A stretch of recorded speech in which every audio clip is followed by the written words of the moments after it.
les bipèdes. Bienvenue dans cette nouvelle émission de CGWA. Ouais. Oh putain, je me suis approché un peu trop du micro, je pense, pardon. Ça saturé comme un porc. Bon, je suis toujours le doc et je suis toujours accompagné de mon camarade...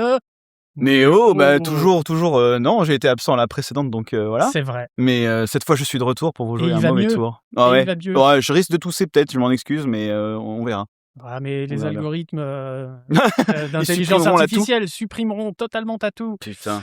Le groupe Comment? Tatou? Oui, c'est ça. Toutes les choses qu'elle disait. Eh ben, on attaque cette émission sur le jeu vidéo. On revient, cette fois-ci, sur le jeu vidéo. Nous sommes dans les locaux de Ubisoft. À nouveau, Montpellier. Et effectivement. on les en remercie, d'ailleurs. Une émission qui va faire partie d'un diptyque, finalement. Diptyque. Ça va faire partie d'une émission en 2 parties, si on peut dire. Alors bon, normalement, c'était la prochaine qui devait être la première. Mais bon, on s'est dit que finalement, l'ordre importait peu, c'est pas très grave. Et on va se concentrer sur la conception pure du jeu. C'est-à-dire que vous avez rien, vous êtes chez vous, vous êtes là, mais putain, mais je veux faire un jeu vidéo, moi.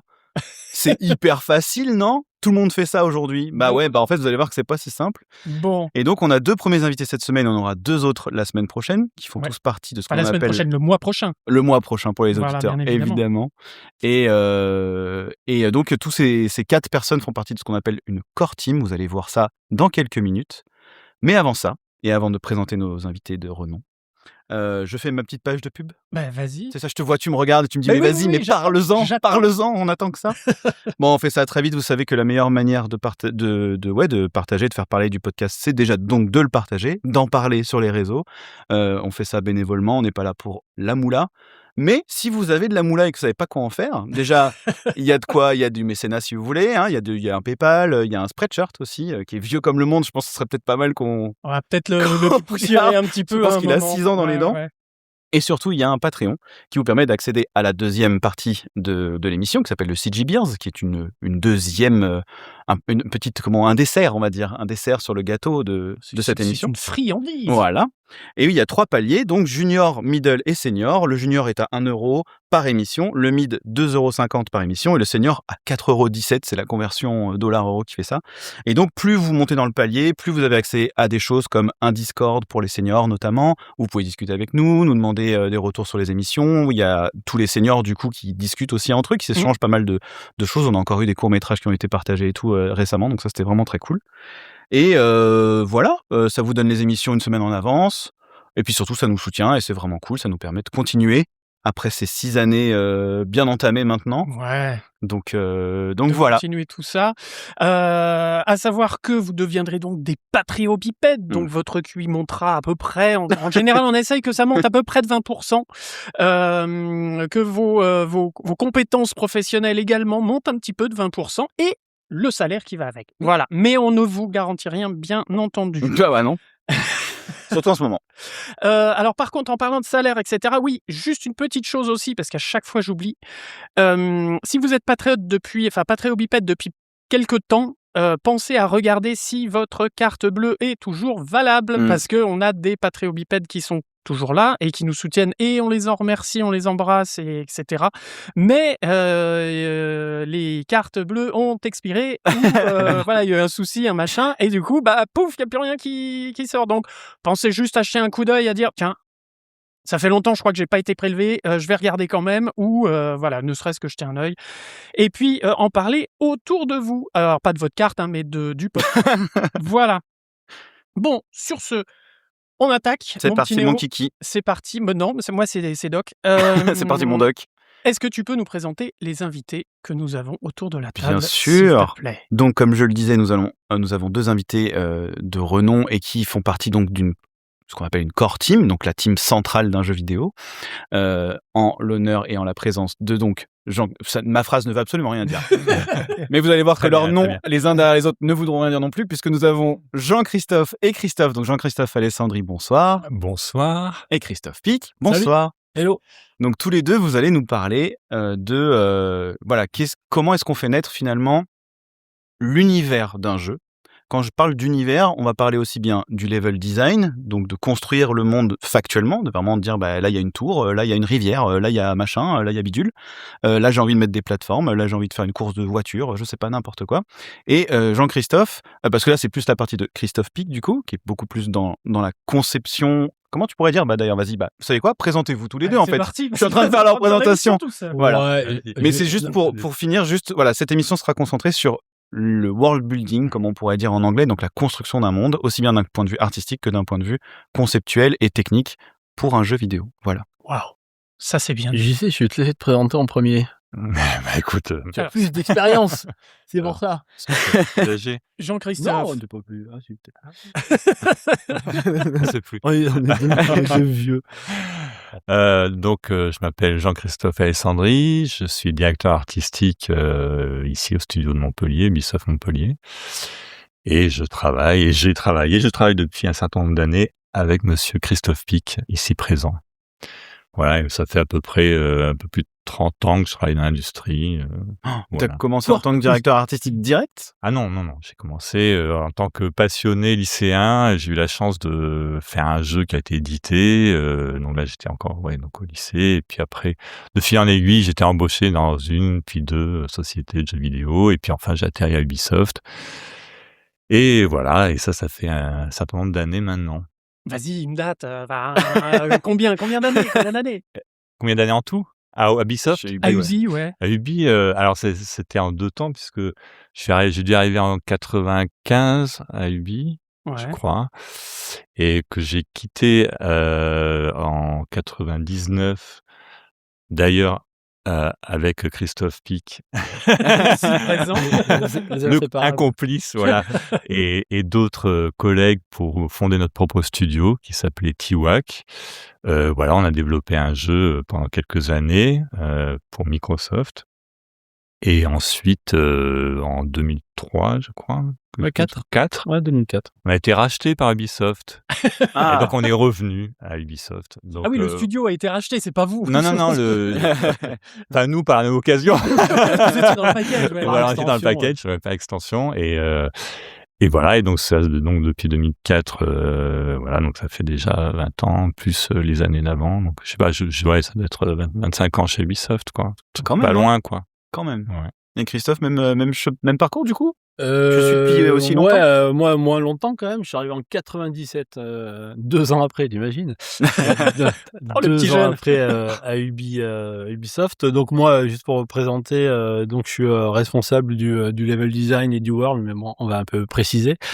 C'est un peu vaste comme terme. Et donc moi, je suis arrivé en 97. Je suis arrivé sur Rayman 2 en fait à Ubi. Donc après, forcément, on a eu le même parcours parce qu'on a fondé notre boîte et tout ça. Avec Jean-Christophe. Avec JC, c'est ce dont Jean-Christophe parlait. Et donc sur Rayman 2, et moi j'ai commencé comme graphiste en fait. J'ai pas du tout de formation artistique, tout ça, mais j'ai commencé comme graphiste. À l'époque, Ubi, c'était Ubi Pictures, et c'était vraiment un studio qui était principalement un studio d'artistes et de graphistes.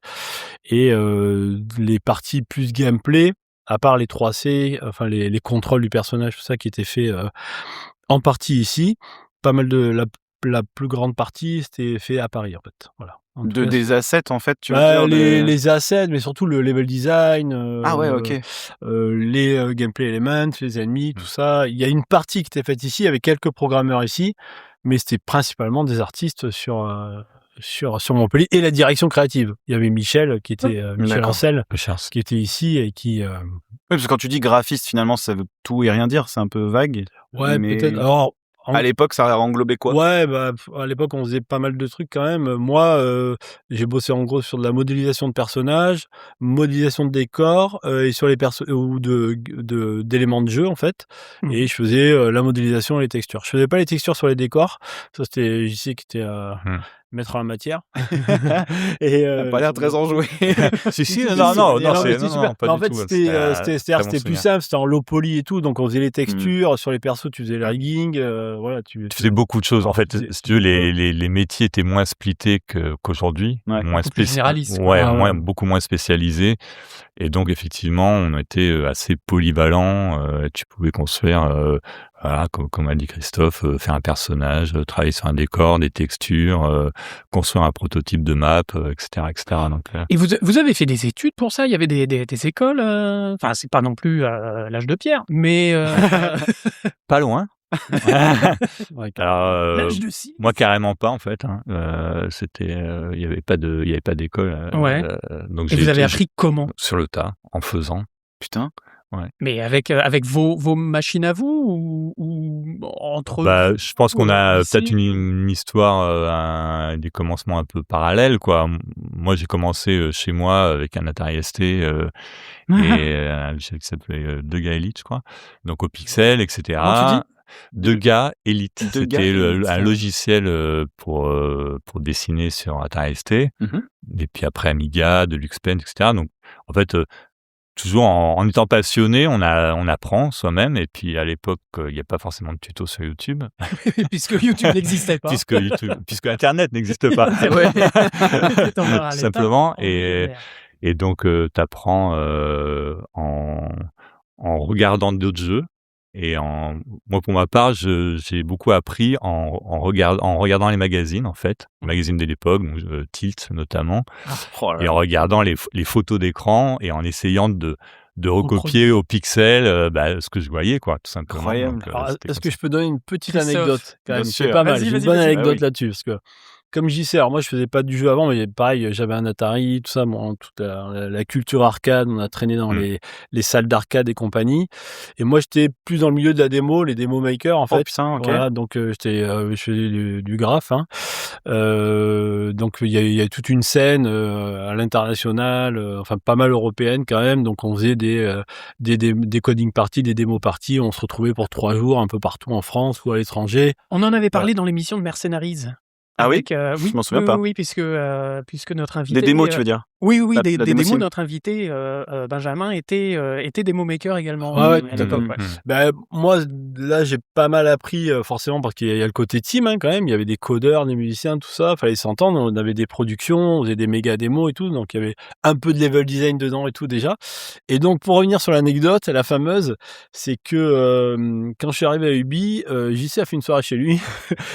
Et on a discuté pour la première fois, je pense, à ce moment-là. J'étais arrivé depuis quelques jours. Et donc, JC m'a gentiment demandé mon parcours. Et tu t'en souviens pas? Non. Non, mais c'est vrai, enfin, Et en fait, j'attends la suite à et il me dit, non, J'ai Chris, fait comme Chris, connerie, non, tout ça. me dis pas maintenant, c'est pas de lâcher. Non, et en gros, c'était rigolo parce que moi, JC m'a parlé de son parcours, que je connaissais pas. Et il m'a dit, mais je travaillais sur préhistorique. Et là, moi, d'un coup, ça a fait. C'était un jeu que j'adorais visuellement, en tout cas. Et là, j'avais quand même l'artiste avec moi à côté. Incroyable. Petit Et côté fanboy. Voilà. Et je lui ai dit, écoute, c'est fou. Je copiais sur Tilt. J'ai travaillé sur un jeu qui s'appelait Samurai Quest avec des anciens potes Demo Maker. On faisait ça quand j'avais 15 ans à peu près. Et donc, il y avait des rochers sur une des maps. Et je kiffais trop les rochers que j'avais fait. Les nuages étaient excellents. Mais vraiment, hein. Et alors, j'ai commencé à pomper au pixel. Et là, JC, il me fait, moi, je faisais pareil avec Wonder Boy. Et ben voilà, Eh ben, mais c'est exactement ça. C'est exactement ça. C'était mortel. Ouais, à l'époque, C'était de vraiment toute façon, rigolo. les maîtres, c'était japonais, Ouais. japonais dans les jeux d'arcade, Ah ouais, oui. Capcom, Namco, tout en haut de la pyramide, et puis après les autres, Ouais. etc. Et ça, c'était vraiment. T'as vu, pour finir sur la démocine vite fait, et après on revient au vrai Ouais. sujet, il y a Alex Pilote qui va faire un film là-dessus, Ah qui non, s'appelle je peux- Démo. Il a Ok. fait un financement participatif qui a eu un gros succès là. Ok. Et ouais, ça va pas tarder à sortir. Je crois qu'il en a pour 3 ou 4 mois de tournage. Il veut faire un truc très très très sérieux et qui parle profondément de qu'est-ce que c'était que la démocine, comment les mecs faisaient, etc. Voilà. Il y en a plein, j'en hein, des reparlerai. anciens de la scène démo. Ouais, dans qui ont le... fait. Il y en a ici d'ailleurs. Hein. Et puis, je Nicolas pense Carré. en connu, tu avais les Bitman Brothers, Les par Bitman exemple, Brothers, des, ouais, c'était- voilà, des stars de l'époque Ouais, qui complètement. étaient. Parce que finalement, c'est le début du temps réel. Est-ce qu'on peut dire ça? La démocine, c'est un peu le début de la 3D, mais aussi du temps réel. Ah non, mais moi, c'était même pas. Enfin, il y avait quand même de la 3D, mais Ouais. tu vois, c'était sur des bécanes. moi, j'ai commencé sur Atari. Je sais pas si on a vu sur Amstrad peut-être la scène et tout ça. Donc, il y avait un peu de 3D, mais bon, c'était Atari pas ça. Amiga, À l'époque, les gros trucs incroyables, c'était l'overscan, Ouais. les scrolls parallax. Enfin, c'était Des trucs en 3D. Enfin, en 3D. Et là, quand t'avais de la Mm. 3D, mais tu voyais une pauvre primitive qui tournait, t'es oh Ah ouais, c'est Regarde pareil. ce Moi, truc. j'étais Non. fasciné par ça et je me souviens, Ah j'avais ouais, c'était un truc de pote. fou, ouais. Alors moi, c'est pas un milieu que j'ai fréquenté, mais j'avais des potes qui étaient passionnés, et qui des fois m'ont amené des disquettes et on était là, waouh, la nouvelle compile de démos sur Atari ST, machin. On était comme des fous. Je savais pas que mon ordinateur pouvait faire ça. C'était dingue. Ouais. Les programmeurs, c'était des sacrées tronches. Hein. Puis les mecs, ils ont fini soit dans le jeu vidéo ou ailleurs, quoi, à la NASA, quoi. Comme c'est vrai, en plus. Il fallait programmer le moindre truc. Enfin, c'était voilà, barjot. Oui, rien n'existait. Ouais, c'était ça. Les constructeurs comme Atari, je pense ouais. qu'ils captaient même pas ce que faisaient les gars, quoi. Enfin, ils savaient pas que leur machine pouvait Ouais. cracher ça, quoi. Exactement ça. Et en fait, dans les démos parties, bah, t'avais des boîtes de jeux qui venaient recruter, en fait. Les mecs qui venaient, ils traînaient des Silmarillion notamment, tout ça. Ouais, Je ouais. me souviens de ça à Paris, à la Sanom, et les mecs qui venaient recruter, bah, les programmeurs, ils savaient qu'il y avait des sacrés brutes qui étaient dans le coin, quoi. Donc, pour répondre à la question sur la formation, Ouais. posée tout à l'heure, bah, Eh oui. pareil, hein, comme je disais, bah voilà, la démo, quoi. Sur Ouais, le tas. ouais. Les salles Et- d'arcade et la scène démo. C'est Voilà. Ouais, ouais. Et sur des magazines, quoi. Sur Ouais, des c'est magazines ça, papier où Ouais. il y avait. Ouais, Et après, c'est quand on a Fabulous, commencé Ski, à travailler dans des sociétés, bah, c'était en apprenant, parce qu'en fait, on était aussi avec des gens finalement qui apprenaient eux aussi, quoi. Ouais. Parce Oui. que Ouais. toi, C'était le début du jeu vidéo. voilà, quand c'était même un médium super jeune, et donc tous les jours, t'avais des nouvelles choses à apprendre, une nouvelle technique, un jeu qui sortait. C'était vraiment, voilà, c'était des terres à défricher, quoi. On parle beaucoup de cette période, parce que là, on est quoi? On est en fin 80, début 90? Peut-être un peu après encore? Mi-80. Mi-90, ouais, mi-90. Et ces années-là, souvent, elles sont début. nommées comme étant des années où tous les mois, ou tous les 3 mois, il y a un nouveau truc effectivement qui arrive du Japon, ou qui arrive de je ne sais où, qui casse la gueule techniquement sur un aspect. Ça peut être du monde ouvert, ça peut être juste un modeling vachement poussé, ça peut être un genre peut-être nouveau qui débarque. Effectivement, tout le monde trouve En des tout cas, choses. c'est quoi. sûr qu'on scrutait tout ce qui arrivait du Japon, quoi. C'était un peu le fantasme. Ouais. Non, les, c'est vrai. Puis il y avait eu Another World, non Yachaï, de- Eric Ah oui, Chahi, oui, ouais. Eric Chahi, ouais. qui est Ouais, ouais. arrivé à peu près à cette complètement, époque-là, qu'il complètement, avait ouais. fait tout seul. Il faut qu'on arrive à l'avoir, Oui. Eric Chahi. J'y travaille, mon Ah, petit moi, ami. je Bah, rêve de l'avoir. il est ici, il est à Montpellier. Hein. Ouais, Bah ouais, oui. On va Puis essayer on de a du l'avoir. monde. Ah bah c'était sûr que c'était une claque. Hein. C'était, le voilà, roto- visuellement. Bref, le rotoscope. On en arrêtons est- de parler de préhistoire. Ah oui, s'il c'est vous ça. plaît. On en est loin de tout ça maintenant. Alors aujourd'hui, faisons un petit sommaire de l'émission qui va arriver. C'est où commence votre travail et où est-ce qu'il se termine concrètement? Si on devait vraiment trouver un point de démarrage et un point de fin, ce serait lequel pour vous deux, par exemple? Bonne question. La con, c'est. Bah, je dirais, c'est si on parle de la vie, du développement d'un jeu vidéo, on parle de la conception, début de la conception, jusqu'à sa sortie. Donc vraiment, surtout le jeu. Vous avez beau faire partie de la Ouais. team qui génère, qui met Ouais. la graine de départ, vous Mm. êtes là quand même jusqu'au bout. Ouais. Et alors, en ce qui me concerne, par exemple, tu vois, je peux commencer à travailler effectivement dès le début sur des références, des recherches, etc. Enfin, vraiment, on parle de la petite graine, comme tu dis, et jusqu'à la fin, qui peut être travailler sur un press kit, tu vois, sur du matériel de com, sur la jaquette, c'est le packaging du jeu. Ça va au-delà de la conception. même du Alors jeu, que quoi. le jeu est fini ou il est en debug, on va dire, mais tu continues, voilà. Donc ça, c'est assez, le spectre est assez large, quoi. C'est courant que le directeur artistique couvre tout ça, ou est-ce que souvent le marketing quand même plus? Alors Tu vois. en ce qui concerne le marketing a sa propre équipe, Mhm. ses responsables, ses artistes, etc. Ce que je peux faire moi, c'est soit préparer en amont des assets dont ils ont besoin, Mhm. voire aider à les produire, travailler avec d'autres artistes, etc. Ou donner des inputs, par exemple, sur telle ou telle chose, puisque je suis censé être aussi un peu le garant, si tu veux, de l'esthétique ou Charte de du truc. la charte graphique Ouais. du jeu. Donc, Mhm. voilà, je peux les guider là-dessus. Mais c'est eux sont entièrement responsables. Enfin, je parle du marketing en l'occurrence. Oui, ou qu'est-ce qu'on montre sur la jaquette pour pas Ouais. Soit spoiler le jeu ou garder un peu de suspense ou Alors mais en même temps avoir du mystère ou je sais pas. ouais, à mon Voilà. niveau, c'est plus, tu vois, les ingrédients principaux, qu'est-ce qui Ouais. va refléter? Est-ce que le personnage, est fidèle au personnage du jeu? Enfin, de toute façon, en général, on donne nos assets, hein, donc et après eux font vraiment leur travail, c'est leur spécialité. Voilà, mais Et toi, Chris? Bah, c'est à peu près, en tout cas sur la période de conception, c'est à peu près similaire, hein. Moi, ça couvre aussi tout le spectre jusqu'à la sortie du jeu. En conception, bah, c'est le travail sur les fondations du jeu, les renforcer, chercher des références et aussi partager les mêmes références, qu'il y ait un alignement dans l'équipe, voilà, que tout le monde s'approprie un peu la vision. Et à la fin, pour ma part, c'est vraiment tout le travail sur les réglages, la balance du jeu, aller jusqu'au bout. On fait des playtests le plus tardivement possible pour améliorer la qualité du jeu, améliorer son flow, son accessibilité. Quand tu parles de balance, c'est par exemple balance au niveau des combats ou balance au niveau Ouais, de visuel ou Oui, Bah, d'ailleurs, non, c'est non, là, c'est un plus la anglicisme, partie mais ça veut dire équilibrage. Ouais, l'équilibrage. Oui, Ouais. équilibrage, Pour que les gens mais comprennent, exactement. parce que Mais balance. oui, c'est par exemple, sur les challenges, tu vois, identifier s'il y a des pics de difficulté, si des joueurs ont des problèmes à comprendre certaines situations, s'il y a des problèmes, d'accessibilité, donc travailler sur tous ces points pour enlever le maximum de friction, pour que, il y a le meilleur flow possible dans le jeu. Tu vois, affiner plus t'avances, moins tu peux bouger forcément, mais taper les potards sur le rythme, tout ça, tu vois, tiens, ajuster on va tout mettre un ça peu de jaune là-bas pour pour avoir attirer. c'est tout ça en fait. Il y a tellement de choses en fait. Voilà, c'est un médium qui laisse toute la liberté aux joueurs, donc il faut il faut répondre à tout ça. Donc Et alors comment vous faites? C'est-à-dire que il y a quelqu'un qui vous apporte ou une donc ce qu'il y aura dans l'émission suivante, Exactement. une idée, un concept, une idée de monde, une idée de truc, et il vous dit voilà. Alors comment ça se passe? Il vous expose le truc, et puis il dit vas-y, maintenant, fais le monde, Fais de la magie. fais ta magie. alors c'est pas exactement comme ça que ça Je se me passe. doute bien. Je Je fais le c'était débile un c'était une peu, fausse mais question.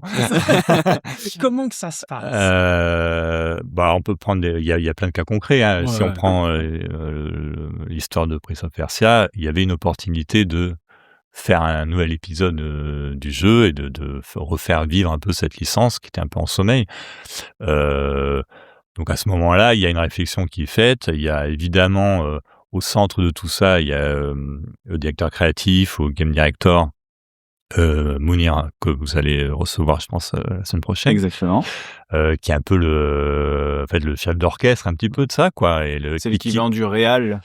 oui, puis qui amène une vision, en fait. En tout cas, qui a envie de la construire avec nous. Et donc, C'est lui qui vient vous chercher, du coup, pour répondre à la question de Doc. c'est pas forcément dans cet ordre-là. Je crois que peut-être que l'opportunité, elle est venue de Abdel, pour le coup. D'accord. Le producteur du jeu, il me semble.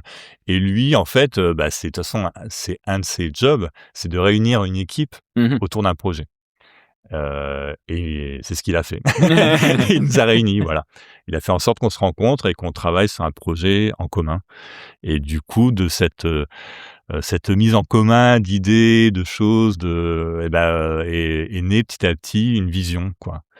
Mais toi, du coup, quand est-ce que tu prends tes crowbars et que tu y vas, et pareil, Chris, quand est-ce que tu commences à vraiment mettre les mains dans le cambouis? Combien de temps finalement dure ce brainstorm qui reste encore on va dire dans la sphère des idées, et que d'un coup, quelles vont être les premières briques qui vont si demain tu devais donner un conseil, vous deviez donner un conseil à quelqu'un qui a envie de commencer, et Ouais. par où en fait finalement, parce qu'on peut prendre ça par n'importe quel bout. Et oui, c'est vrai. Alors après, du coup, je pense que l'aspect échange entre nous est hyper important. Parce qu'en fait, finalement, avant de faire quelque chose de plus concret, que ce soit un sketch, c'était un artiste, ou un prototype, ou une modélisation, ou quoi que ce soit, il faut que les idées naissent quand même dans ta tête, quoi, avant. Et que tu aies des envies, en fait, et que toi, tu es une inspiration, en fait. Donc, tu cherches l'inspiration, et à ce moment-là, on se nourrit mutuellement avec Christophe, on échange, on discute avec Mounir, avec tout le monde, en fait. C'est recherche de rêve. Ça peut être recherche de rêve, c'est jouer à des jeux, c'est aussi se dire, ah bah tiens, peut-être que ce jeu-là, cette proposition-là, peut fonctionner sous cet angle-là. Là, en l'occurrence, sur Prince of Persia, il y a très vite est arrivée l'idée du Metroidvania. Et à ce moment-là, ça fixe un cadre. Ça, tu dis, OK, ça, c'est un cadre dans lequel tu peux commencer à créer, inventer des choses, quoi. Parce que là, c'était une des questions qui arrivait après, c'était est-ce que finalement il y a des choses comme le genre, comme un texte ou j'avais mis quoi, ou une rêve visuelle effectivement, qui va venir figer tout de suite les choses. Au cinéma, j'ai l'impression que c'est un peu plus large. Il y a un scénar, on va dire, ou en tout cas au moins un pitch, et puis allez, quelques rêves visuels effectivement, et un mood board, on va dire. Mais ça reste encore relativement ouvert. Même souvent, on dit que les films, ils ressemblent plus du tout à l'idée du film de départ. Dans le JV, j'ai l'impression que quand même, il y a très vite un genre qui va venir s'installer, ou en tout cas un truc qui va venir un peu solidifier les bases. Ouais, je pense qu'aujourd'hui, tu sais, on parle d'expérience du joueur, quoi. Donc c'est surtout l'expérience qu'on veut donner. Donc ça peut être relié à la DA, à l'histoire, aux mécaniques du jeu, à la structure du jeu. Mais le but, c'est quelle expérience on veut délivrer, quoi. Et par rapport à ce que disait JC, alors moi sur Prince of Persia, je suis pas arrivé au tout début, donc il y a des choses qui étaient déjà posées. Mais en l'occurrence, quand il y a plein de configurations, hein, je pense on a vécu tous les deux plein de configurations de genèse de projet en tout cas. Mais quand il y a une graine qui est par exemple amenée par un directeur créatif, et ben le but c'est pour donner une image, la faire germer ensemble, la faire pousser ensemble et donc se l'approprier. Donc tout ce travail de partage de références, parce qu'on a chacun nos références tout, et on les relie à cette proposition-là. Voilà, on va jouer à des jeux ensemble, on va lire des trucs qu'on s'échange et tout ça, et au fur et à mesure, voilà, on s'approprie ça et ça devient notre création. En fait. Et tes premiers trucs, du coup, c'est quoi? Les premiers trucs concrets que tu vas fabriquer, ça va être quoi? Une fois que vous avez mis en commun vos refs. Tu travailles sur tes fondations. Donc, selon le jeu, il faut identifier ce qu'on va avoir à prouver, en fait, hein, voilà, à démontrer. Donc, cette fameuse phase, tu disais combien de temps on se laisse, c'est la phase de conception. Et on se dit, pour délivrer l'expérience qu'on veut délivrer, on a besoin de démontrer ça. Et il faut qu'on démontre que ça marche. Voilà, telle mécanique de jeu, ou telle façon de raconter une histoire, ou telle direction artistique, et ainsi de suite. Et ça, on va le démontrer dans la phase de conception. Le but, c'est des proof of concept. Hein. Il faut qu'on on dise, ça y est, maintenant on sait que ça marche. Et selon les parties, pour être sûr que ça marche, il faut l'exposer, c'est-à-dire qu'il faut le confronter à un public. Mais le proof of concept, c'est pas surtout pour le game design? Enfin, je veux dire, pour les mécaniques de jeu, les sensations, non? Ça peut être aussi pour l'art, enfin pour le building de l'univers? Pour le building de l'univers, voilà. La construction de effectivement, tout ce qui est mécanique de jeu, tout ça, ça, effectivement, le proof of concept ou la structure du jeu, comment ça va s'ouvrir, tout ça, voilà. Il faut arriver à le démontrer. Après, sur la partie effectivement world building, c'est-à-dire que nous on va développer. Si ça dépend de quoi on part aussi, hein, si on part de rien ou. Dans l'occurrence, on parle de quelque chose qui est hyper référencé, parce que dans l'exemple de Prince of Persia, c'est une licence très connue. Enfin, elle a déjà un ADN, elle est codifiée.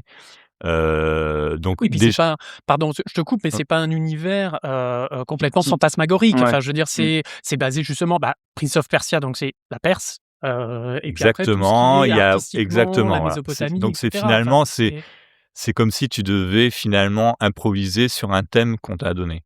Tu vois, et en essayant de dire, j'ai essayé de faire quelque chose de nouveau à partir de ces ingrédients-là. Ces ingrédients-là, ils sont imposés. Tu vois, on t'a filé tel instrument, tel truc, maintenant débrouille-toi. Et essaye d'amener quelque chose de neuf, de ta propre vision, ta propre interprétation de Prince of Persia, quoi. Tout en respectant l'héritage. Et sans jamais trahir, évidemment, en étant dans la continuité, si tu veux, naturelle de l'histoire de Prince of Persia.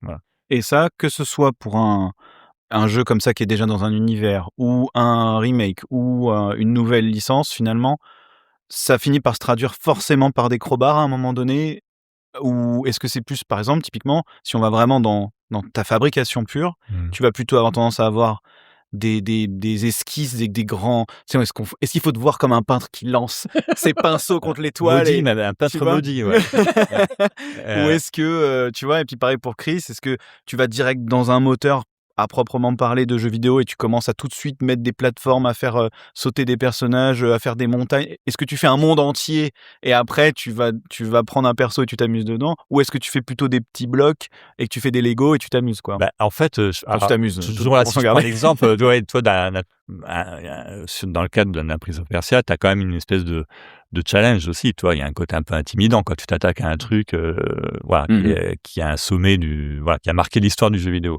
On parle d'Eric Chahi, mais Jordan Mechner, c'est pas. C'est un des grands créateurs du jeu, donc il faut quand même prendre le truc à bras le corps. Et moi, je pense qu'on fonctionne tous de façon différente pour aborder un truc comme ça. Moi, je sais que j'ai besoin de chauffe, quoi. J'ai besoin c'est-à-dire d'un tour de chauffe. J'ai besoin de me décoincer. Toi, j'ai besoin d'explorer des trucs, de faire un peu n'importe quoi. Mais tu vois, pour ressentir un peu le truc, quoi. Et tes outils, ce serait quoi, là, à ce moment-là? Donc, en faisant que du jetable, quoi. En dessinant, en faisant un truc. Puis, en essayant de faire des connexions aussi entre, en me disant, tiens, j'aime tel film, telle histoire, telle musique, telle ambiance, tel style, et je pense que ça pourrait fitter. Tu vois, et que la connexion pourrait se faire, et que à travers cette connexion-là, peut-être que au final, je vais pouvoir amener quelque chose de neuf, puisque c'est quand même le but, quoi.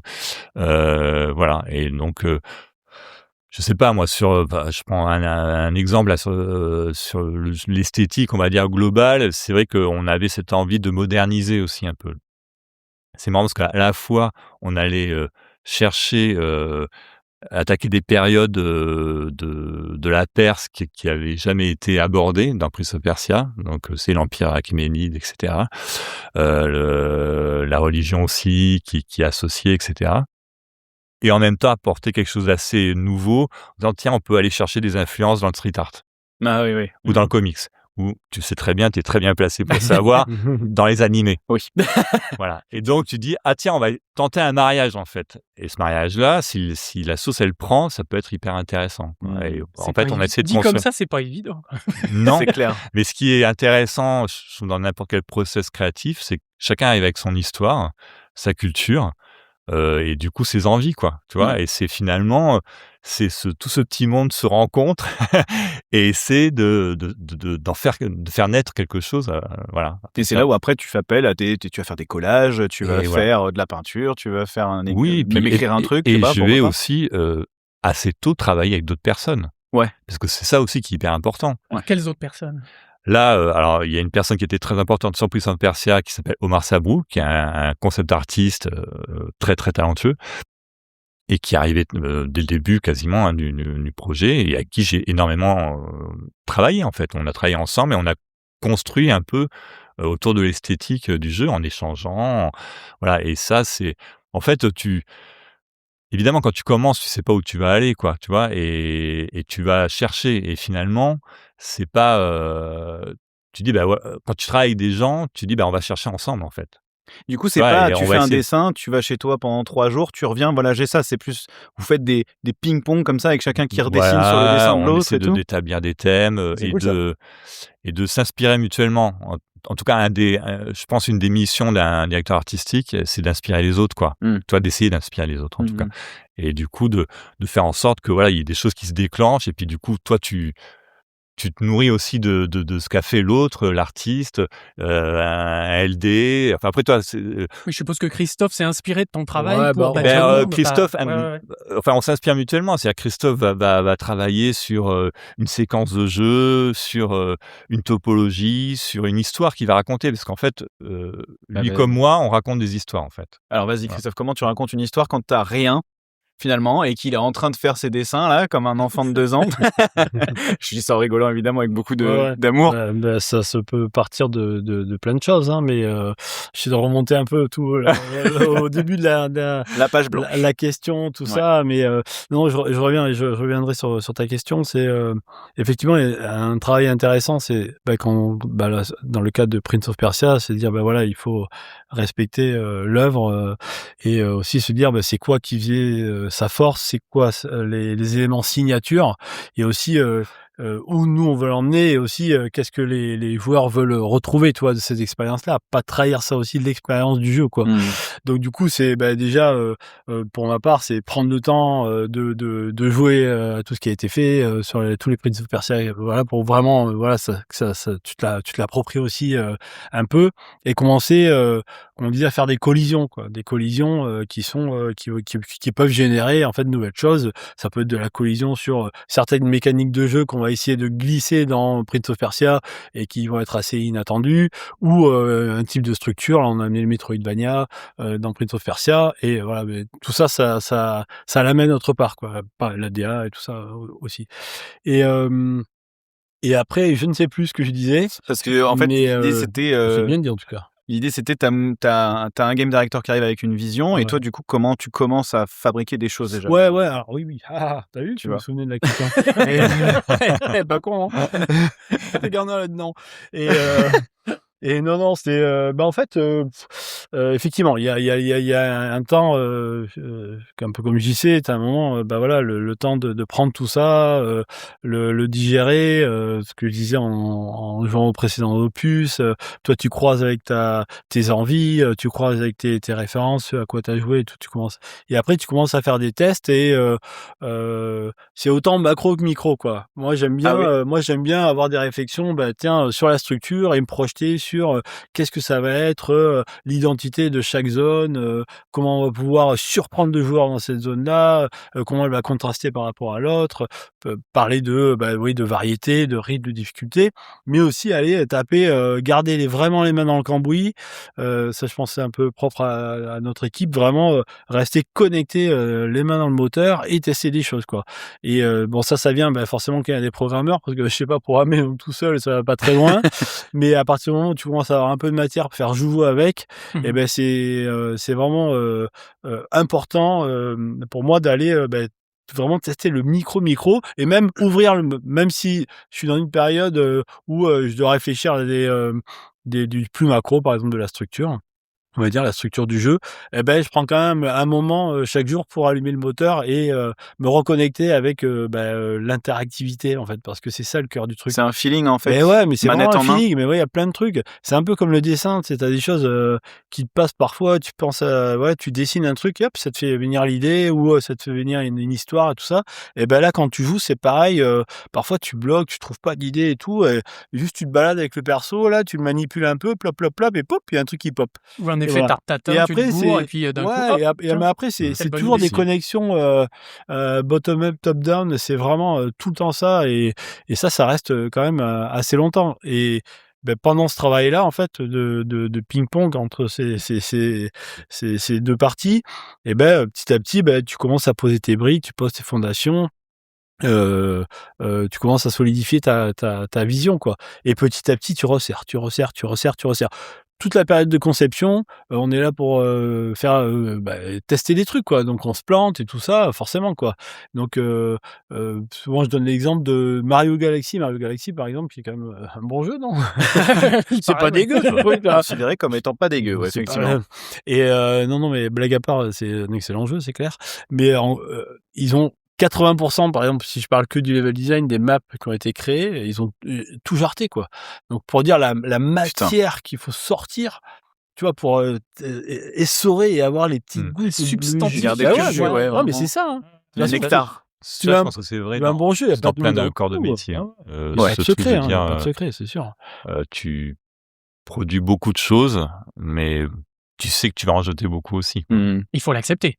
Oui, non, mais tu le sais. Ouais, En fait, ouais. oui, c'est. Et en général, c'est pour le mieux. Ouais, bien sûr. D'où l'importance. Je pense qu'on a tout essayé. Je pense sur pas mal d'années là, tous les formats de prod et tout, avec des conceptions plus courtes, des pré-prod plus longues, des prod plus courtes, et ainsi de suite. Là, ça fait l'accordéon dans tous les niveaux.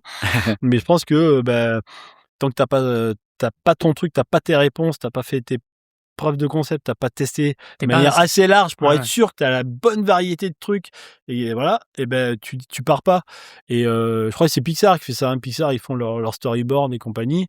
Eux, s'il faut rester 3 ans sur le storyboard, ils restent 3 ans sur le storyboard, il va falloir Et découpage. sur l'histoire, et sur tout ça. Et voilà, c'est un peu pareil, quoi. Tu tu transposes dans le jeu vidéo, c'est de l'interaction, c'est tout ça. Tout ça, il faut le tester, il faut s'assurer que ça marche.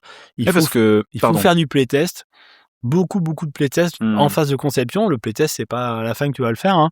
C'est dans ces moments-là pour t'aider à trier ce qui marche, ce qui est cool, ce qui est déclinable, intéressant. Voilà. Parce on pourrait se dire, pour finir là-dessus, on pourrait très bien se dire, en fait, non, mais c'est bon, c'est du jeu vidéo. De toute façon, tu peux ajouter des trucs jusqu'au dernier moment. Donc, si tu as une nouvelle idée qui arrive, tu la rajouteras pendant la prod, mais en fait, c'est là qu'Abdelak intervient. Qu'est-ce que c'est que ça ? Il arrive du ciel. Je la garde pour qui ont essayé. Je la poserai. Je poserai la question à Abdelak. C'est intéressant que tu parles du scope, hein. Enfin, ce qu'on entend par scope, c'est le volume des choses. C'est l'étendue, ouais. L'étendue du. Et ça.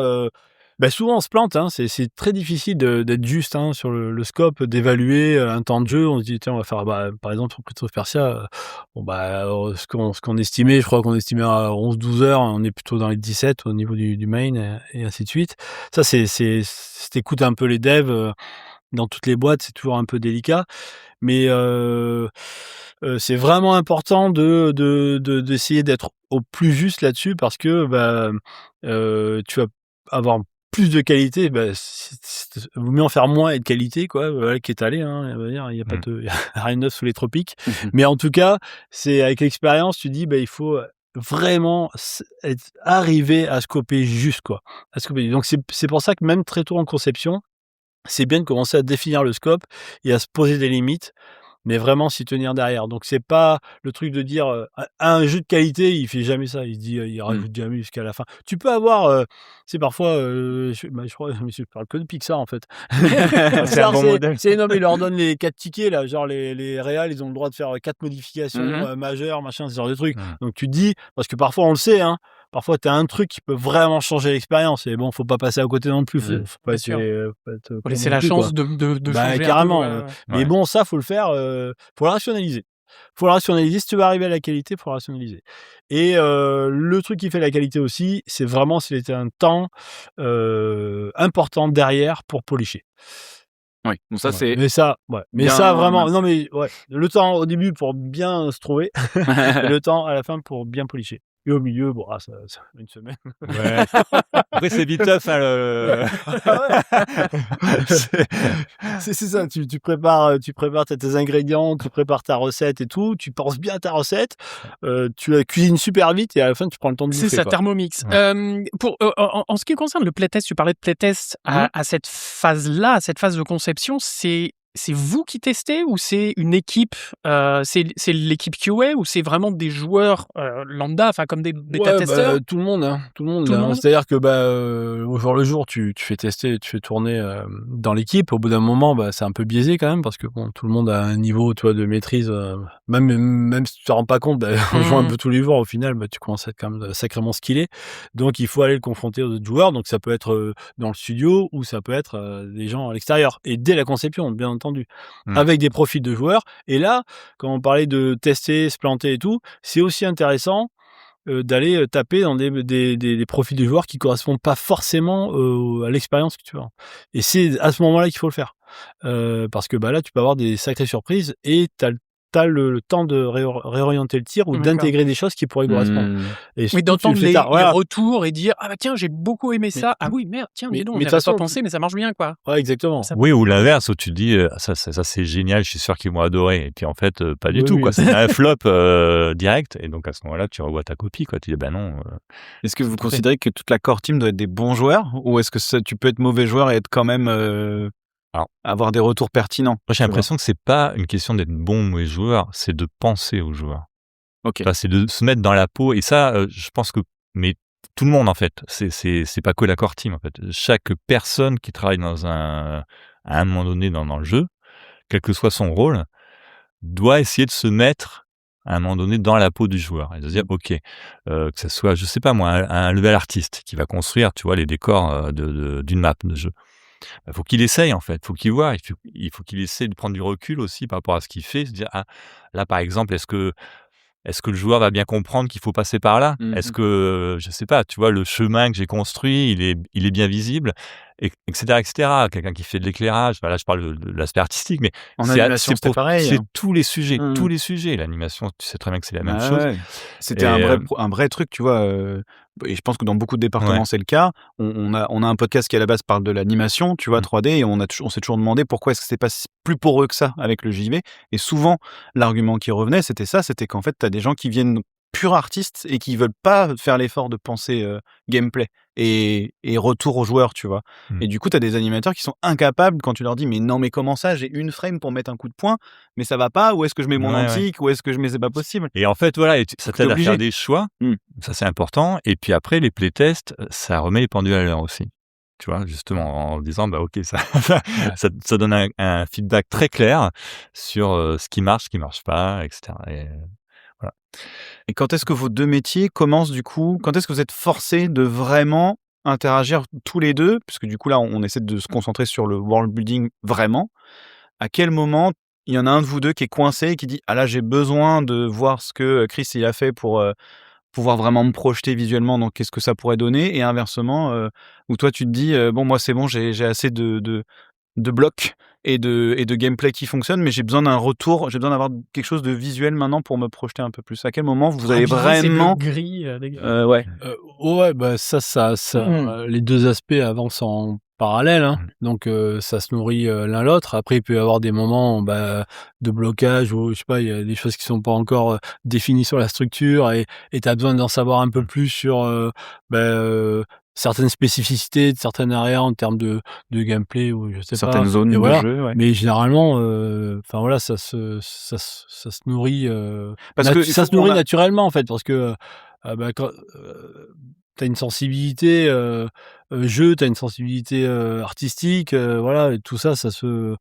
Enfin, mais t'as besoin. Moi, j'ai autant besoin d'une image que de voir, de jouer à un jeu pour me nourrir, quoi. et au-delà de De lire l'inspi, un est-ce truc, qu'il y a quoi. un truc vraiment précis à un moment donné où JC, tu vas te dire: «Vas-y, je prends un screenshot de ce qu'a fait Chris et je crobarde par-dessus», ou Bah, écoute, en fait, alors souvent, c'est même pas moi forcément qui vais le faire, hein. Tu vois, Mmh. il y a toute une équipe artistique, hein. Moi, j'ai beaucoup de relais, en fait, tu vois? Donc et des spécialistes de chaque domaine. Donc ça va être, de level art, l'éclairage, les personnages, Oui, mais et parce cetera, que et là, on cetera. parlait de la conception, et en conception, vous avez pas ces gens-là. Pas en conception, ouais, on crée quand même une team qui va commencer justement à nous aider à prototyper les choses. Mmh.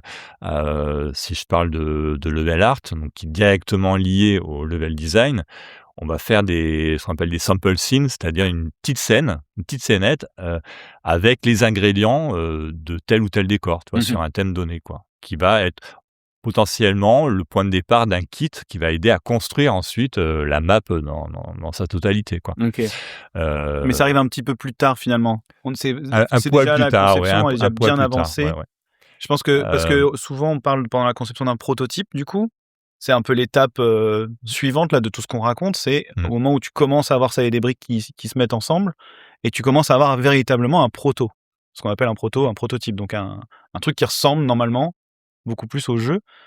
Mais même là, on est encore très loin de parce que les gens qui connaissent pas peuvent s'imaginer, tu vois, va y avoir des montagnes tout de suite, des rivières, des trucs, des machins. Bon, il y a des softs qui aujourd'hui permettent de donner des blocs de base, on va dire, mais Ouais, ouais. Mais sur le prototypage, les protos, il y a à tous les niveaux, en fait, hein. ouais, Parce que tu peux avoir un prototype dont la fonction, c'est de valider, par exemple, une mécanique de jeu. Voilà. Tu dis, bah, on veut valider, je sais pas, le shoot ou je sais pas quoi, et tu fais des prototypes autour de ça. Mais par exemple, si tu es dans un monde et tu dis, la fonction du proto, c'est de voir comment le joueur se dirige dans ce monde-là. Donc là, tu peux dire, bah là, ça embarque pas que des notions, par exemple, de level design. Faut aussi commencer à mettre des points visuellement identifiables et tout ça. Donc ça commence à intégrer des notions de visuel, de mise en scène, de lumière, tout ça, tout ce qui va aider le joueur à se diriger. Donc selon les prototypes, bah, ça embarque plus ou moins de monde, différents métiers en fait. Qui est-ce qui, entre vous deux, se sert le plus, puisque parler un petit peu de ça aussi, des caméras? Son champ, son Bah oui, cheval de c'est bataille. mon champ, c'est mon champ d'action. Qui est-ce qui, entre vous 2 va plus dire: «Bah tiens, peut-être, est-ce qu'il vaut mieux pas utiliser tel type de caméra, telle focale, tel mouvement, En parlant de la réal pure, quoi, et de l'intégration dans le jeu vidéo, quoi. la réal du jeu?» Mmh. Voilà, mais pour mettre en valeur Ouais. aussi bien le level design que Ouais, les le designs, enfin que la beauté des choses, La caméra, ça, il y a plusieurs façons d'utiliser la caméra. C'est effectivement, tu peux avoir une séquence purement narrative où le joueur à ce moment-là ne joue pas, où il n'y a pas Oui, une d'interaction, cinématique, ou une cinématique, et là on voilà. utilise un langage cinématographique, on va dire. Ouais. Et après, tu as la caméra effectivement du jeu, où là effectivement c'est real time. Et puis cette caméra-là, elle est très très dépendante en fait du format de jeu. Il se trouve que sur Prince of Persia, qui est un Metroidvania, on a un point de vue bien particulier, c'est-à-dire qu'on est vu de côté, Mmh. et ça, il y a un scroll qui se fait dans toutes les directions, mais vu de côté en fait. Donc on a toujours quasiment le même point de vue.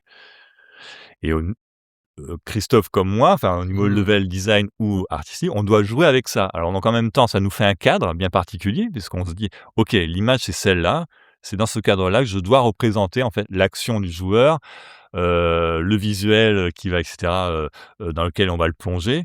Et en fait, cette caméra-là, c'est toute la finesse du truc, quoi. C'est essayer de faire en sorte qu'elle va nous servir plus qu'elle va nous empêcher de faire ce qu'on veut, quoi, en fait.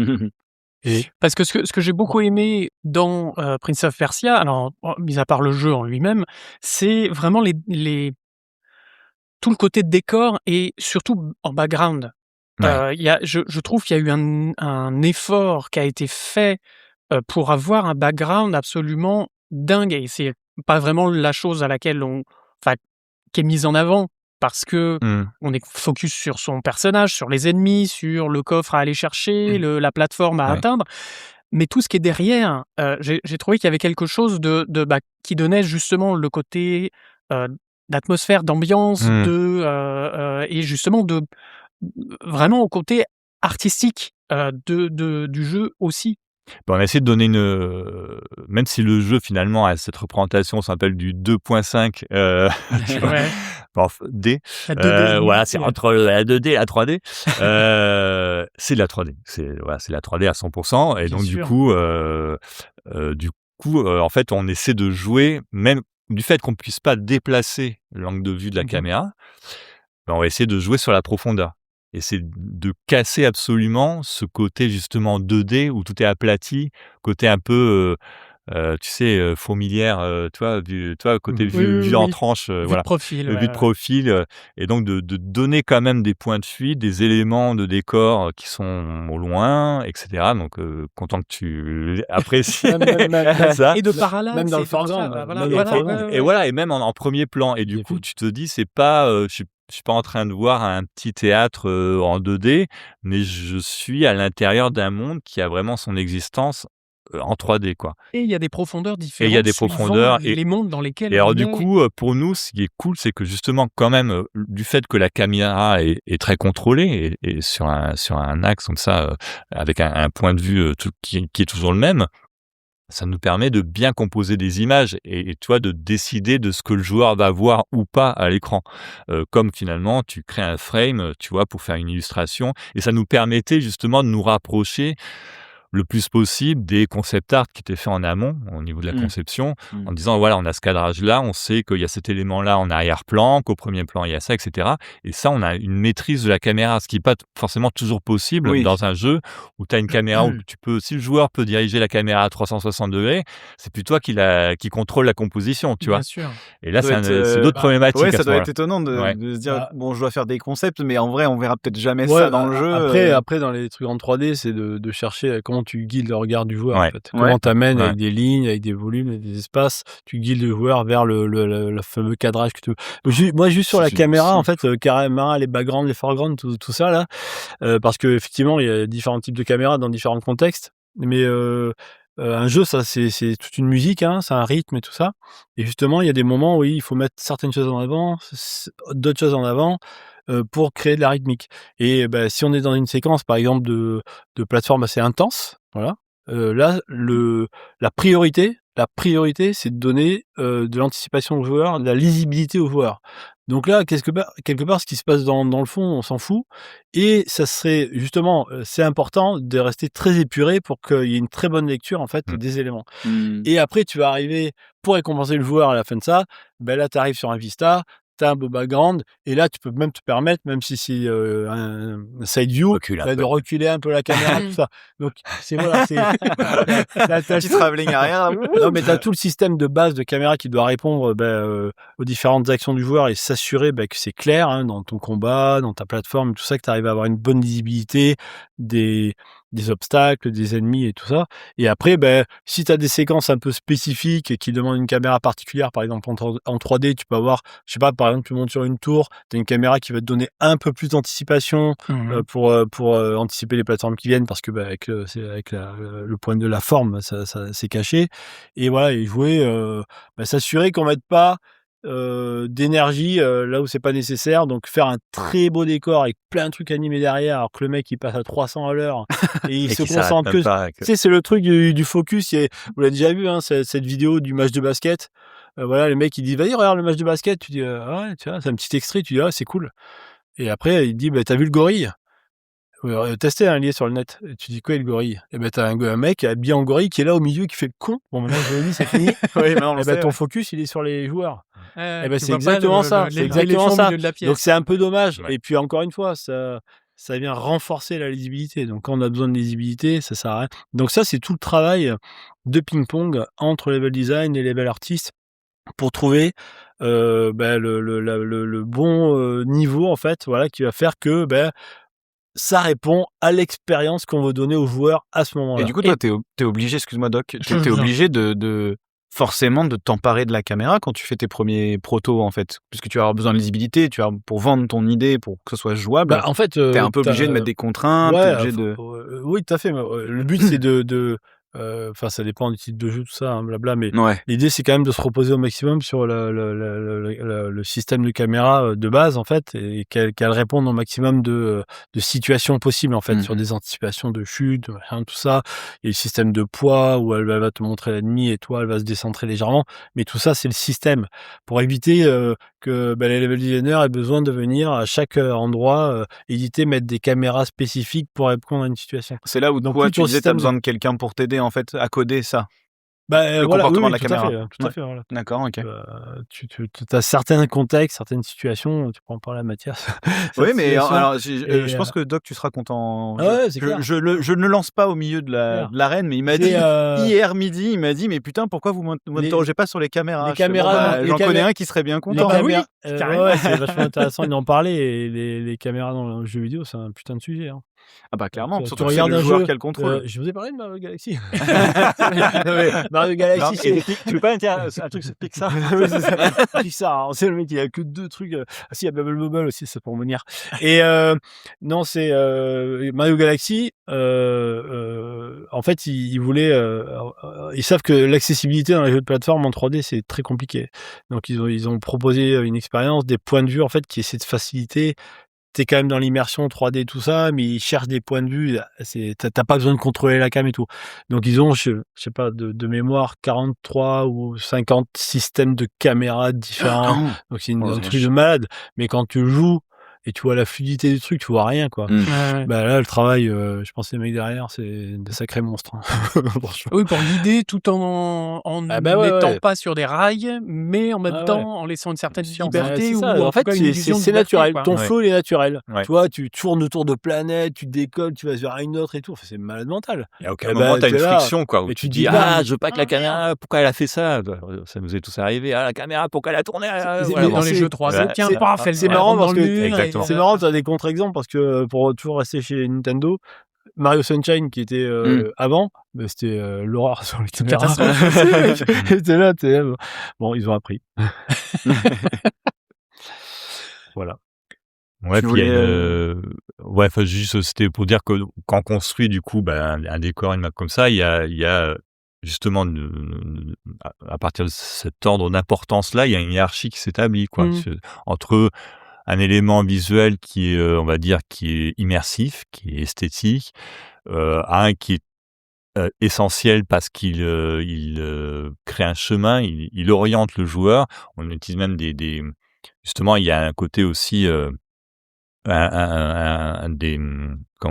des éléments graphiques qui sont fonctionnels, qui sont là pour justement créer un appel, pour dire attention, tu devrais peut-être regarder par là, attention là, si tu On vas en pas avait pouvoir parlé. sauter, la distance est trop haute.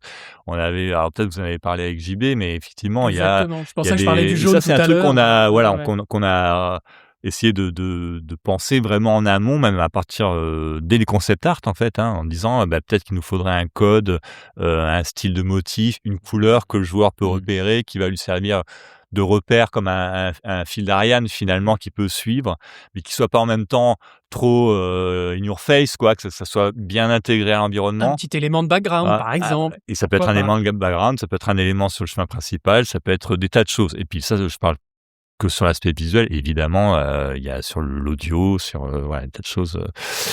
Oui, je pense que de toute façon une bonne guidance, c'est le terme qu'on utilise, Ouais. même si c'est hyper moche comme mot. Ouais, c'est vrai que c'est pas ouf, mais c'est pas ouf. Putain, Et c'est anglicisme. dans un monde ouvert, on va dire, où t'es libre de naviguer comme tu le souhaites. C'est clair que c'est une accumulation de plein de petites choses qui font que c'est pas saillant. Du coup, le joueur, c'est pas un gros trait dessiné au feutre là. Ouais. Et c'est ça c'est une guidance naturelle. Donc ça vient, on parlait de dessins animés, tout ça, de films où effectivement tu as le cadrage, mais quand même tu guides le regard et tout ça. Même là-dedans, ouais. Même dans un Exactement, cadre. tu guides le regard oui, dans ta la frame. lecture est hyper importante. Et la lisibilité, ce que disait Christophe, c'est le truc numéro 1, quoi. En termes Ouais, de c'est sûr. visuel, c'est la lisibilité. Il faut tout, justement, dans ce truc je Ouais. me mets à la place du joueur. Ouais. Est-ce que le joueur va bien voir ce que je suis en train de faire? C'est clair. Et en Est-ce qu'il va animation, comprendre? enfin en film d'animation ou en série, c'est pareil. Est-ce que c'est lisible? Donc ça va être Ah oui, aussi. justement la caméra, l'animation, la lumière, Mmh. les couleurs, les contrastes. Donc La du coup, compo, le le compositing design. derrière. Enfin, Ouais, ouais. Ouais. il y a tellement de choses. Donc finalement, c'est pas si loin. Mais oui, c'est pas si loin. Eh oui. Alors, on n'arrive pas très loin de la fin de la première de l'émission centrale. Donc maintenant on est arrivé à ce prototype, on était à peu près, on était à peu près dans cette phase-là, on va dire. Avant de rentrer vraiment dans toute la phase production, etc., donc on a déjà abordé avec toutes les émissions précédentes, qu'est-ce que vous dites si vous deviez donner 2, 3, 4 défis centraux que vous devez régler absolument avant de rentrer dans cette phase de production, ce serait quoi? Pour chacun de vos corps de métier, quelles sont les 3-4 briques que vous dites: «Putain, ça, il faut que ce soit réglé quand même avant qu'on attaque au moins à 80%», tu vois? Peut-être pas, réglé à 100%, mais Oula. Tu veux attaquer ou Je t'en prie. ils ont tous les deux fait des gros yeux en mode: «Waouh!» Alors moi je sais pas du tout, je travaille pas dans le jeu vidéo. Parce que Ça je fous sent la là. patate chaude. Je vais parler de Pixar. Et comment ils font déjà? Avec Et, Pixar va faire Mario Galaxy. Non, tu parles du coup en pré-production, ce qu'on appelle la pré-production. Ouais, parce qu'on En fait, on est là du coup pour ouais, parler de la conception et qu'est-ce qui arrive au bout de cette Ouais, conception en finalement fait, et Ouais, ok. voilà, Et tu c'est vois? là, Ok. on va mixer conception et pré-production Ouais, parce qu'il y bien a sûr. quand même les 3 phases. Dans ce que je te disais, c'est qu'il faut surtout en tout cas dans ma partie, enfin la partie gameplay, Mounir et tout ça, c'est s'assurer que on a prouvé que ça marche, quoi. Prouver l'expérience qu'on veut donner, ça marche, c'est compris, c'est déclinable. C'est-à-dire que c'est intéressant. Ce qu'on a proposé, ça va être intéressant pendant des heures de jeu et on va laisser suffisamment de place aux joueurs pour s'exprimer à travers ça et on va pouvoir proposer à travers ces systèmes, ces mécaniques de jeu suffisamment de variété pour Pour éviter l'ennui. pour éviter l'ennui et voilà et tout ça. Et donc ça donc il y a cette Ça, c'est pour la partie-là. partie gameplay, ouais. Ouais, Et la partie après monde? sur plein de parties, là je parle de ça, mais sur plein de parties.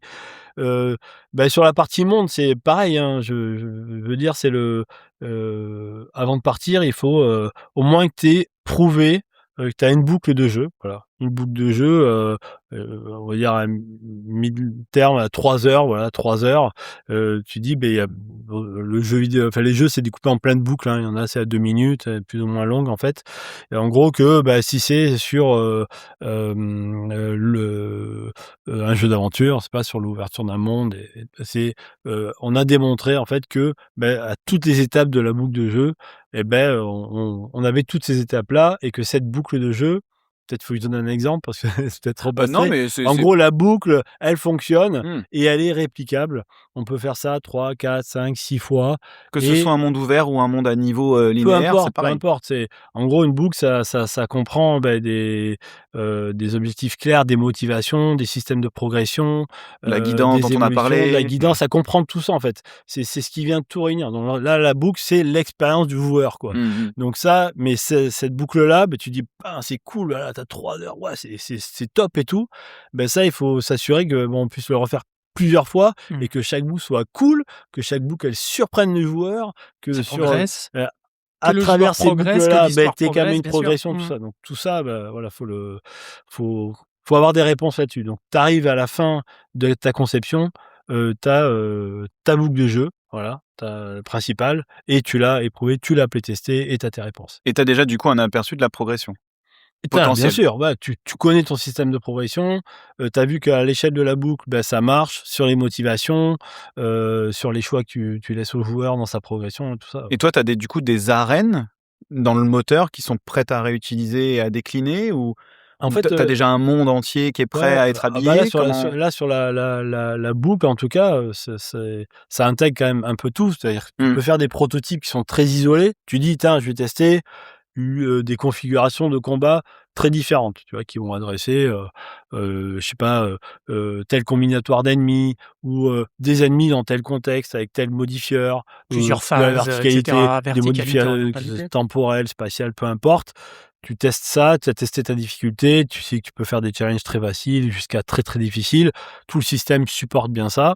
Tu sais que ça, après, tu vas pouvoir les distribuer. Tu vois, voilà. Peut-être tu les as pas dans ta boucle là, mais tu en as distribué certains. Et dans ton monde, tu sais que tu as répondu à l'orientation, la guidance. Le joueur sait s'orienter là-dedans. Le joueur sait identifier en gros des menaces, c'est identifier ce qui est bon pour lui, pas Des bon zones pour lui, en d'intérêt, gros, des zones zones de d'intérêt, danger. tout ça. Voilà, tout ça, tu sais que tu as testé. Alors tu peux tester dans plein de protos séparés, mais quand tu testes ta boucle, tu réunis tout. Mhm. Mais derrière, tu as plein en stock, tu as plein ce qu'on appelle des gyms, hein. Tu en as plein en stock et tu vas pouvoir après les distribuer derrière et continuer. Et le deuxième point hors gameplay, après j'ai parlé, c'est sur les outils. Parce que quand on parle, les outils, c'est hyper important. Ouais. Et il faut que tu sois, quand tu pars en tout cas en prod, tes outils soient prêts pour répondre à la cadence de la prod. Parce que la prod, c'est censé accélérer, donc ça veut dire que tu as éprouvé la manière dont tu vas construire des niveaux, la manière, on en parlait juste avant de venir là avec les JC, la manière dont tu vas construire ton monde. Ce qu'on a tendance à appeler le pipeline en CG, par exemple. Ouais, ton workflow. Ouais, c'est ça, gros, ouais. mais Oui, le workflow, vraiment ouais. tous tes outils qui vont te permettre d'aller beaucoup plus vite, en fait, et surtout aller beaucoup plus vite. Oui, tu réinventes pas la roue à chaque fois que tu fais un personnage. Encore une fois, le jeu vidéo, c'est de l'interactivité. Donc l'interactivité, tant que tu testes pas, tu sais pas si ça marche. Ça, faut pas se leurrer, hein. C'est sûr, il faut que tu testes. Donc il faut pouvoir se tromper. Donc pouvoir se tromper, ça veut dire pouvoir tester un maximum de configurations différentes. Donc tes outils, il faut qu'ils supportent ça. Et même qu'ils supportent en prod. Parce que sinon, en prod, tu vas figer trop vite et tu risques de passer à côté de vraiment de bonnes choses, en fait. Et donc il faut que tu aies encore cette place-là. Donc il faut Tout en ayant de la variété, du coup. Exactement. Mais il faut que tu penses tes outils en amont pour qu'ils supportent ça. C'est-à-dire que, en minimisant bien sûr, mais puis tu puisses itérer le plus tardivement possible. Au plus tard tu peux itérer, au mieux tu as de la qualité. Oh, c'est beau. Je crois que C'est bon, hein. Oui, c'est beau. C'est beau. Waouh. Merci Chris. Je crois que c'est John Lasseter qui Ah non, on n'a plus le droit de parler de John Lasseter. le cancel. Je suis revenu au tour.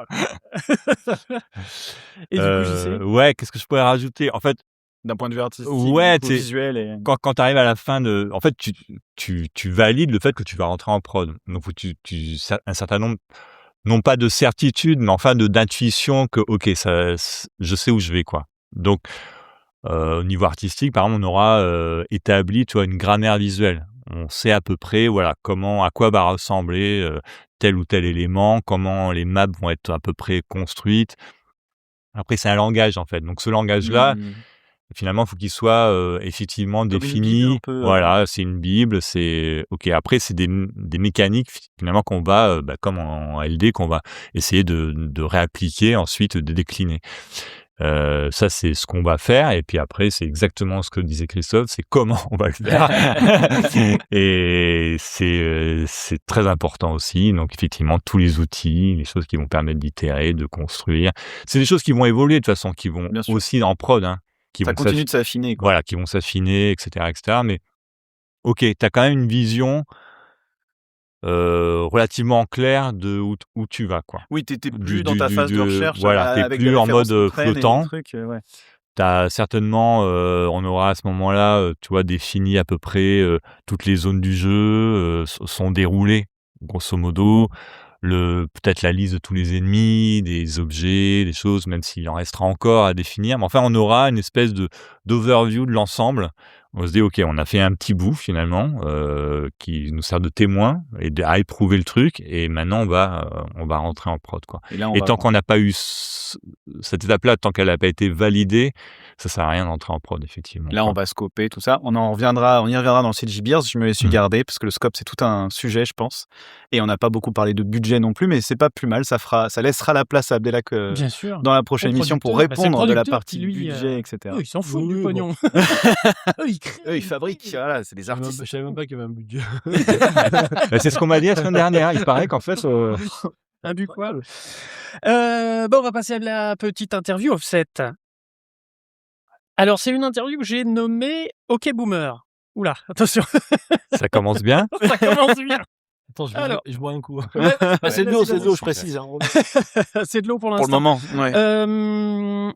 Alors, petit disclaimer, attention, ce ne sont pas mes propos, ce sont les propos d'un boomer. Voilà. Non, je précise. Les questions sont dites comme si tu étais un vrai Comme si boomer. j'étais un vrai boomer. Je vais prendre une petite voix comme d'habitude. À mon époque, les jeux, ils étaient terminés. Il n'y avait pas de DLC, il n'y avait pas de patch Day One, etc. Qu'est-ce que vous en pensez, vous ? Eh ben, je suis d'accord. Oui, c'est vrai. Je suis d'accord. On peut pas. Mais bien, Et du coup, par rapport à votre point de vue, mettre en cause ça. Bah oui, c'est sûr que c'est notre responsabilité d'arriver proposer un jeu qui est fini, qui est de qualité quand il sort. Ouais. Voilà. De toute façon, c'est l'objectif, t'as raison, c'est un devoir en fait. Ouais, et par contre, c'est vrai que à mon époque, un jeu était fini et sa vie s'arrêtait aussi par une occasion. Et du coup, je pense qu'aujourd'hui, on a cette possibilité de faire vivre quelque part un jeu, tu vois. Et ce qui était sur une période qui peut être très longue parfois, hein. Il y a plein d'exemples là aujourd'hui de jeux en ligne ou autres qui ça fait des années, peut-être 10 ans. Bizarre, bonjour. Ouais, voilà. Et Oui. et je trouve ça aussi hyper intéressant, quoi. Voilà. Mais sur cette partie, c'est clair. Mais en tout cas sur le côté profiter de la possibilité de faire des mises à jour. Alors c'est bien, hein, on peut arranger des choses et tout. C'est bien quand ça te permet aussi de régler des problèmes. T'as quand même des retours de joueurs et tout. Tu peux affiner l'expérience. Ça. Oui. Mais alors peut-être je me trompe et tout, mais c'est quand même les boules, je trouve. Si tu te dis, je viens d'acheter un jeu et j'y joue, et putain, un mois après, les mecs, ils ont changé certaines features qui rendent le jeu plus intéressant. Tu dis, ouais, j'ai pas joué au bon moment, quoi. Ce qui se fait beaucoup avec les early access aujourd'hui, par exemple. Ah ouais, mais alors c'est différent, là. Ouais, mais la frontière access, tu sais, en fait. Ouais. La frontière est moyenne. Non, en ce je trouve moment. pas, hein. Tu paies moins À cher un DS2, early access pour y accéder plus tôt. Et parce que tu sais que c'est en développement et que tu vas pouvoir faire des feedbacks sur le développement. On en reparlera dans le CG Beers. Quelque part, il y a du débat. Quelque part, c'est un moyen de t'intégrer à ça, quoi. Oui, bien sûr. Alors que quand tu vas, disons que le contrat est clair. Ouais, voilà. Moins. Mais bon, c'est voilà. Mais pour aujourd'hui, faire des jeux vidéo, c'est vraiment très très compliqué. Les jeux sont très gros, c'est complexe, quoi. C'est des interactions, c'est de l'interaction dans tous les sens. Donc tout tester, les jeux immenses, si on prend les gros bébés, là, GTA et qu'on sort, bah, t'imagines pour tester ça, c'est un truc de fou. Donc forcément, on est arrivé à des tailles de jeu, c'est très difficile d'arriver avec le truc nickel, parfait, zéro bug, aux petits oignons et tout ça. Donc voilà. Cyberpunk. Après, Cyberpunk qui est un putain de bon jeu, quoi. Et qui est sorti. Ouais. Et ben parce que après, et voilà, les mecs, on sait pas pourquoi. Il y a d'autres paramètres, quoi. Il y a d'autres paramètres qui rentrent en ligne de compte. Mais la complexité fait que, donc c'est bien d'essayer de de réfléchir, nous, devs, comment on peut changer notre approche. On parlait de scope tout à l'heure, tout ça, pour arriver à des choses qui sont c'est-à-dire que tu arrives avec un truc plus raisonnable, mais qui est bien foutu, bien ficelé, et effectivement, tu peux le faire évoluer derrière. Mais il faut que le socle soit ultra solide, quoi. Ça c'est clair et net. tu continues pas à designer, changer des features core de ton jeu quand il est sorti. What the fuck. D'ailleurs, par rapport à ce que tu dis, c'est vrai que souvent on associe le scope à l'ambition.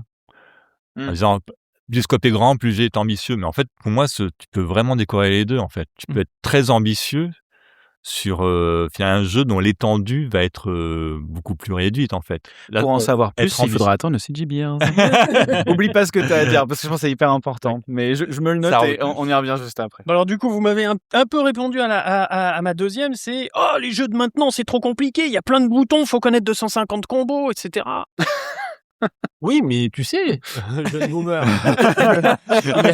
il y a aussi beaucoup d'options d'accessibilité maintenant. Tu as joué à Prince of Persia ? Oui. Il y a plein d'options d'accessibilité. C'est un bon boomer. Je suis pas bon.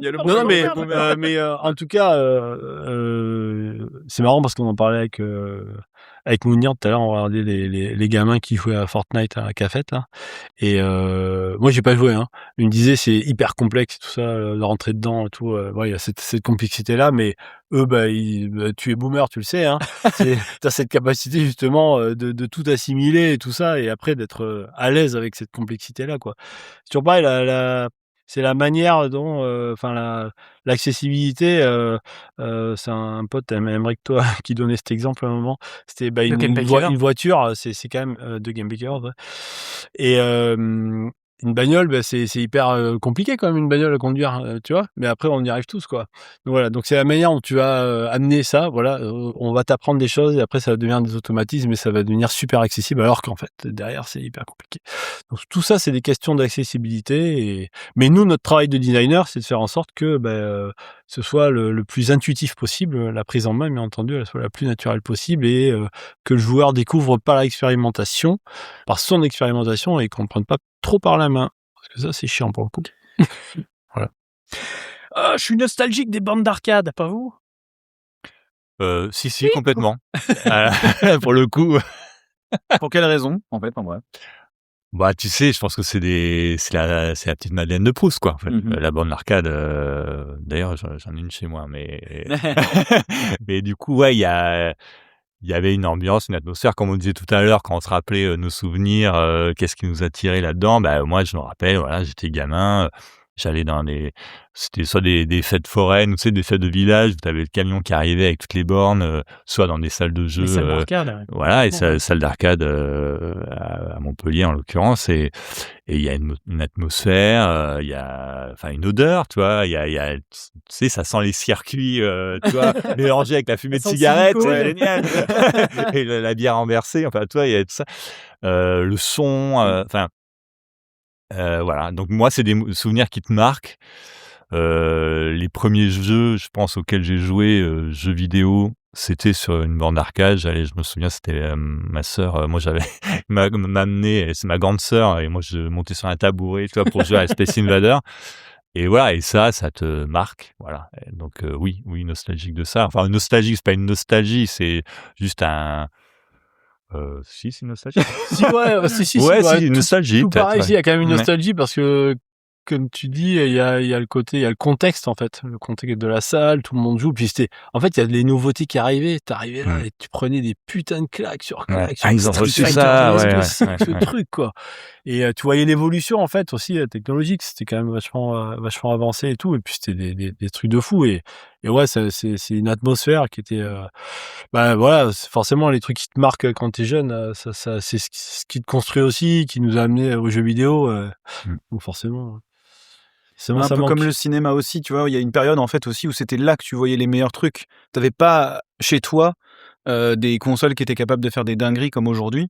Et le cinéma, c'est un peu pareil. Il y a eu une phase où, à un moment donné, si tu voulais voir des effets spéciaux et une image de zinzin et du son Atmos, fallait que tu ailles en salle. Aujourd'hui, on a beaucoup plus de choses qui se rapprochent de plus en plus en termes de home cinéma ou de matériel son et image qui en fait réduisent aussi cet intérêt entre guillemets techno. Là, je rebondis sur ce que tu dis, tu vois, sur ce truc il y avait un attrait de dire putain mais t'as entendu la nouvelle borne qui est arrivée, tu vois, le truc de fou. Alors qu'aujourd'hui, très social aussi. le nouveau jeu qui vient de sortir, il est sur Steam et puis voilà, tu le prends sur ton PC, c'est parti. Mais par contre, le côté social, c'est tu sais, clair. tu peux transposer ça dans plein d'autres domaines. Exactement. Les disques.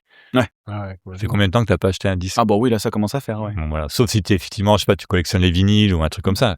Voilà, mais sinon, voilà, il y avait ce truc-là. Tu vas chez le disquaire et puis, tiens, il y a cette nouveauté qui est arrivée, le vidéoclub. Bon. Alors, on est bien dans on ce est discussion. on est dans Boomerland, quoi. Tu sais, vraiment, là, on y est. Là, ouais, c'est sûr. Les mecs qui jouent à Fortnite en bas, là, ils seraient bien en train de se foutre de notre gueule.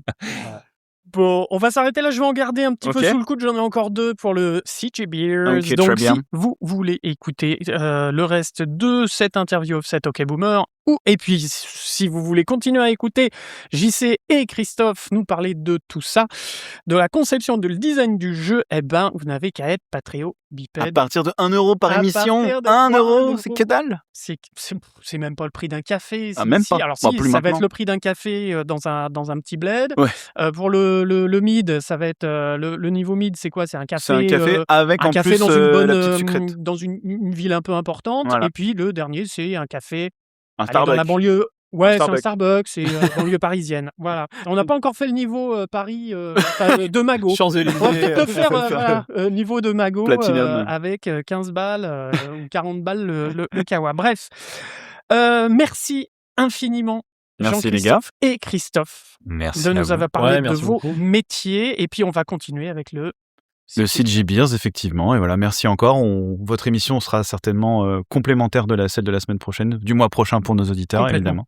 Donc, merci encore d'avoir répondu à toutes ces questions. Merci. Merci, gros bisous les bipèdes. Ciao les bipèdes.